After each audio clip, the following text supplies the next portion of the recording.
नमस्कार माझ्या लाडक्या विद्यार्थी मित्रांनो. शुभदा विद्यालय यूट्यूब चॅनलमध्ये पुन्हा एकदा आपल्या सर्वांचं मनापासून स्वागत. आज आपण इयत्ता 8वीच्या वर्गाचा गणित विषयाचा तास घेत आहोत आणि या तासाला आपण गणिताची संकलित मूल्यमापन 2 द्वितीय सत्राची प्रश्नपत्रिका उत्तरासहित सोडवणार आहोत. ही प्रश्नपत्रिका आपल्याला चालू शैक्षणिक वर्षासाठी नक्कीच उपयोगी ठरणारी आहे.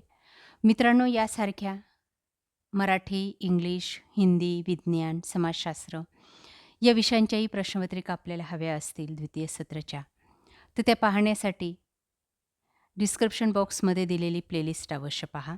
तत्पूर्वी मित्रांनो, आपण नवीन असाल, अजूनही चॅनलला आपण सबस्क्राईब केलं नसेल, तर चॅनल सबस्क्राईब करून बेल आयकॉनवर क्लिक करा. म्हणजे नवीन व्हिडिओची नोटिफिकेशन आपल्यापर्यंत सहज पोहोचेल. इयत्ता 8वी गणित संकलित मूल्यमापन 2 प्रश्नपत्रिका उत्तरासहित. एकूण 60 गुणांचा आपला हा पेपर असणार आहे. त्यात 10 गुण तोंडी कामासाठी किंवा प्रात्यक्षिकसाठी आणि 50 गुण हे लेखी कामासाठी असतील. एकंदरीत 12 प्रश्न आपल्याला विचारले जातील आणि त्या सर्व प्रश्नांची उत्तरं आपल्याला द्यायची आहेत. बघा, प्रात्यक्षिक आणि तोंडी कामासाठी 10 गुणांसाठी तुम्हाला ही सर्व प्रश्न आणि कृती करावी लागणार आहे. बघा काय काय करावं लागणार आहे.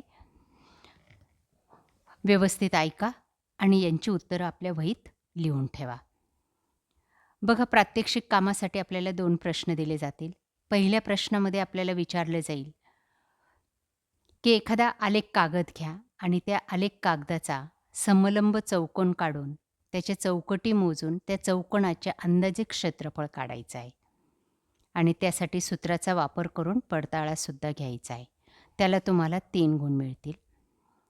त्यानंतर चित्तिका किंवा सूचीच्या सहाय्याने आयलरच्या सूत्राचा पडताळा घ्यायचा आहे. कडा, कोपरे, पृष्ठे मोजून एक सूची किंवा चिठ्ठी उपलब्ध करून द्यायची आहे त्यासाठी आणि त्यावर आधारित तुम्हाला हे सर्व गोष्टी करायच्या आहेत. दुसरं आहे तोंडी कामासाठी. क्षेत्रफळ या पाठ्यघटकावर 1-2 गुणाचे प्रश्न तुम्हाला विचारले जातील. उदाहरणार्थ, समांतरभुज चौकोनाचे क्षेत्रफळाचे सूत्र सांग, समभुज चौकोनाच्या क्षेत्रफळाचं सूत्र सांग, यासारखे. दुसरा प्रश्न असेल पृष्ठफळ घनफळ या घटकावर आधारित. घनाचं घनफळ बरोबर बाजूचा घन हे सूत्र वाचून दाखव. 1 सेमी बरोबर 10 मिमी, तर 1 चौरस सेमी बरोबर किती, यासारखे तोंडी प्रश्न विचारले जातील आणि त्याला तुम्हाला 10 गुण दिले जातील. त्यानंतर लेखी चाचणी. सूचना बघा. प्रश्न 3, खालील उदाहरणे सोडवा 9 गुणांसाठी. पहिलं, 27,53,759 ही संख्या अंकात लिहायची आहे. दुसरं आहे 68,34,504चे विस्तारित रूप लिही. बघा, ते या ठिकाणी लिहून दाखवलेले या पद्धतीने लिहायचं आहे. अशाच प्रकारचे सर्व प्रश्न तुम्हाला परीक्षेला येणार आहेत. व्यवस्थित सराव करा. या सर्व प्रश्नांची उत्तरं वहीत लिहून ठेवा.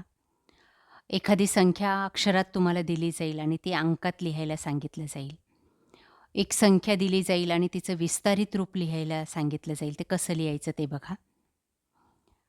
बघा, आता या संख्येचं विस्तारित रूप दिलेलं आहे. तर पहिल्या 2 संख्या घ्यायच्या, पहिला अंक घ्यायचा आणि त्याच्यापुढं 0 लिहायचं आणि हे जेवढ्या संख्या तेवढे 0 लिहून टाकायचे आहेत.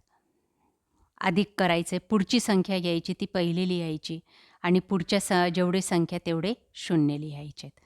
परत अधिक करायचं आहे, त्याच्या पुढची संख्या घ्यायची 3 लिहायचा आणि पुढं 4 शून्य द्यायचे आहेत. परत 4 लिहायचा आहे आणि 3 शून्य द्यायचे आहेत. 5 लिहायचा, 2 शून्य द्यायचे, कारण की पुढं 2 संख्या आहेत. 0 लिहायचा, गरज नाही. 4 लिहायचा आहे, शेवटी संपलं या ठिकाणी. 0 लिहिला तर आपल्याला फक्त 2 शून्य लिहावे लागतील अधिक 4. या पद्धतीने आपल्याला संख्येचं विस्तारित रूप लिहायचं आहे. त्यानंतर 9 या अंकाची स्थानिक किंमत सांगितलेली आहे या संख्येमध्ये. 9 हा 3ऱ्या क्रमांकावर येतो. तो जसाच्या तसा लिहून घ्यायचा आणि पुढं 1, 2, 3 शून्य आहेत. म्हणून 3 शून्य लिहून घ्यायचे आणि ती संख्या येते 9,000. मग 9ची स्थानिक किंमत ही 9,000 झाली. या पद्धतीने आपल्याला हे उदाहरण सोडवायचं आहे. पुढचं बघा ड भाग. लेखी उदाहरण आहे.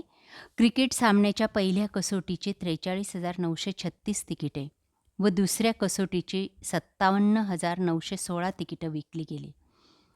तर 2 कसोटी सामन्यात एकूण किती तिकिटे विकली गेली? तर दोघांची बेरीज करायची आपल्याला, ती येते 1,01,852 तिकिटं. पुढचं बघा. एक नगरपालिका पाणी पुरवठ्यावर काही प्रमाणात खर्च करते, आरोग्य सेवेवर करते आणि दोघांमधून पाणी पुरवठ्यावर किती खर्च जास्त करते ते आपल्याला काढायचं आहे. दोघी संख्यांची वजाबाकी करायची आहे आणि ती येतं 3,93,529 रुपये आपला आरोग्य सेवेपेक्षा पाणी खर्चावर जास्त खर्च होतो. पुढचं बघा, गुणाकार करा. 2,416 गुणिले 732.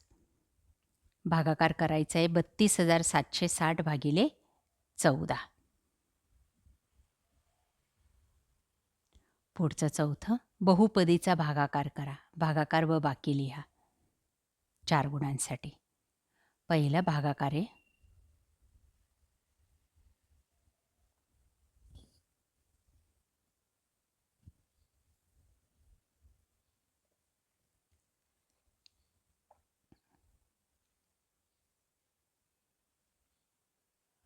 बघा, या ठिकाणी करून दाखवलेला आहे. अशाच पद्धतीचा भागाकार तुम्ही सुद्धा करायचा आहे.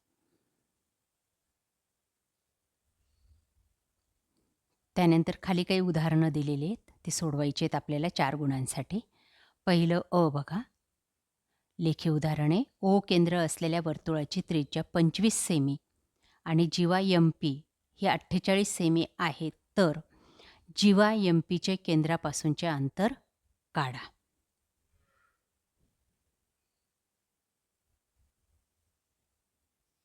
ते अंतर येतं 7. पुढचं उदाहरण पहा. यम केंद्र असलेल्या वर्तुळाच्या जीवा AB आणि जीवा CD या एकमेकींना केंद्रबिंदूत छेदतात, तर एकरूप कंसाच्या 2 जोड्यांची नावे लिहा. बघा, ते या ठिकाणी लिहून दाखवलेले आहेत. पुढचा 6वा प्रश्न. बहुपर्यायी प्रश्नात असलेल्या रिकाम्या जागी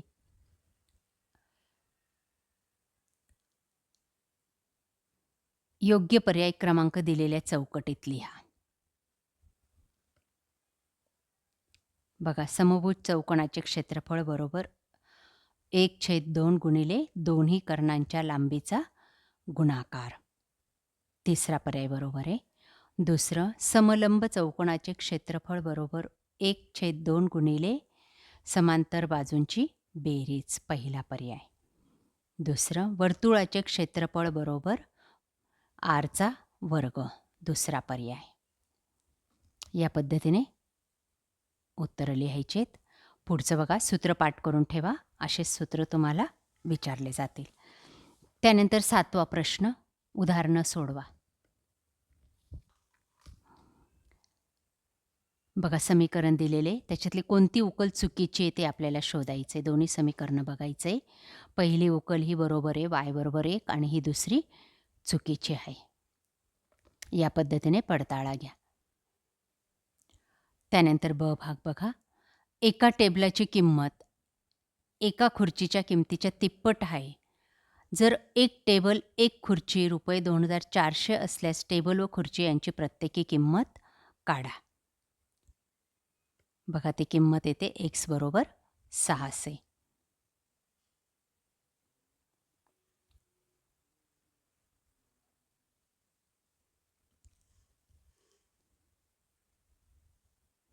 क बघा, खाली दिलेला प्रवाह आकृतीनुसार कृती पूर्ण करून सोडवा 2 गुणांसाठी.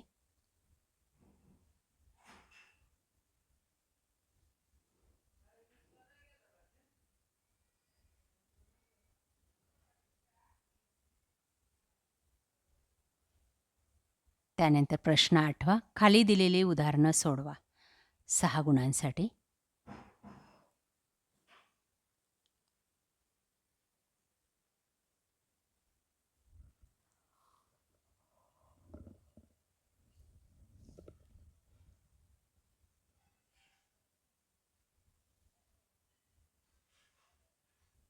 ब भाग, 2 जोडीतील एकरूप त्रिकोणात एकरूप घटक सारख्या खुणांनी दर्शविले आहेत. उरलेले एकरूप घटक लिहा. बघा ते लिहून दाखवलेले आहेत. प्रश्न 9वा, खाली दिलेली उदाहरणे सोडवा 6 गुणांसाठी. एका वसाहतीमधील कुटुंबात असणाऱ्या मतदारांची संख्या दिलेली आहे. त्यावरून वारंवारता वितरण सारणी तयार करायची.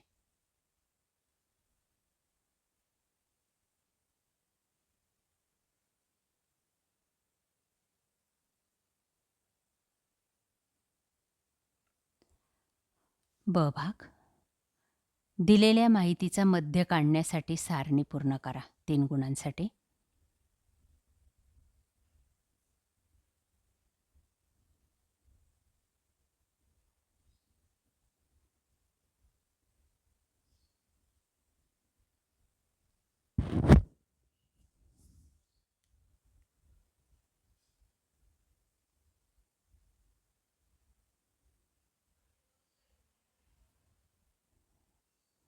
त्यानंतर प्रश्न 10वा, खालील दिलेली उदाहरणं सोडवा 4 गुणांसाठी. पहिलं, एका रकमेची दर साल दर शेकडा 10 दराने 3 वर्षांनी चक्रवाढ व्याजाने रास रुपये 13,310 होते, तर ती रक्कम काढा.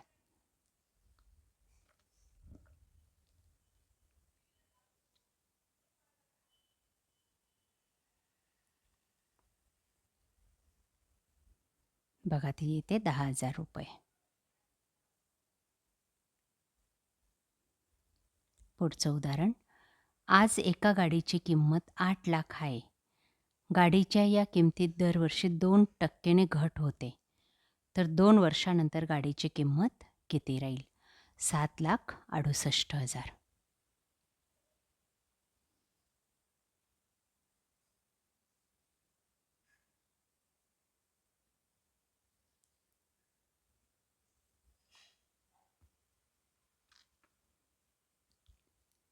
त्यानंतर 11वा प्रश्न, खाली दिलेली उदाहरणं सोडवा 4 गुणांसाठी. एका इष्टिका चिती आकाराच्या लाकडी खोक्याची लांबी, रुंदी आणि उंची अनुक्रमे 40 सेमी, 30 सेमी व 25 सेमी आहे, तर त्याचे एकूण पृष्ठफळ काढा. ते येतं 5,900 चौरस सेमी. या पद्धतीने ते काढायचे. ब भाग, एका लंबवृत्तचिती आकाराच्या डब्याचे घनफळ 440 घनसेमी असून उंची 11 सेमी आहे, तर त्या तळाचे क्षेत्रफळ काढा. ते येतं 40 चौरस सेंटीमीटर. दिलेल्या सूत्राप्रमाणे ते काढायचं आहे.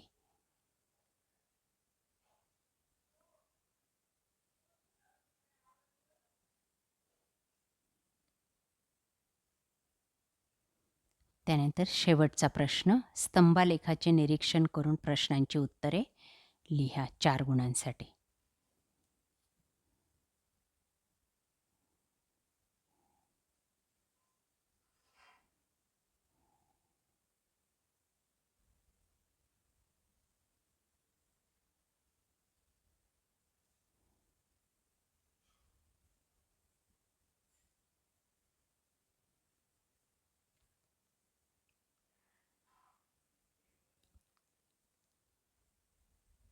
बघा त्याच्यावर आधारित प्रश्न विचारलेले आहेत.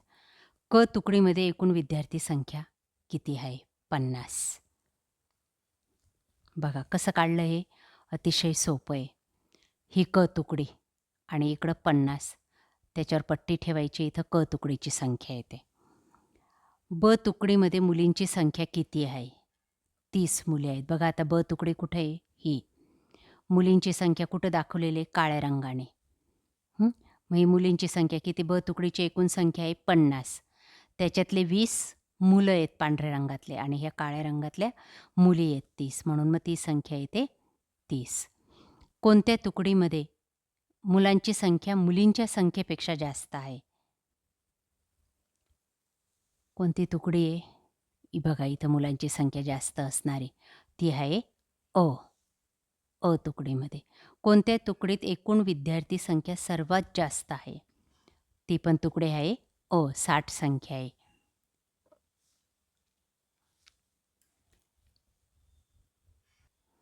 अशा प्रकारे विद्यार्थी मित्रांनो, आज आपण इयत्ता 8वीची गणित विषयाची संकलित मूल्यमापन 2ची प्रश्नपत्रिका उत्तरासहित या ठिकाणी सोडवलेली. आपल्याला ही प्रश्नपत्रिका नक्कीच उपयोगी ठरणार आहे. यासारखे नवनवीन व्हिडिओ पाहण्यासाठी आपल्या चॅनलला सबस्क्राईब करून बेल आयकॉनवर क्लिक करा. Thank you.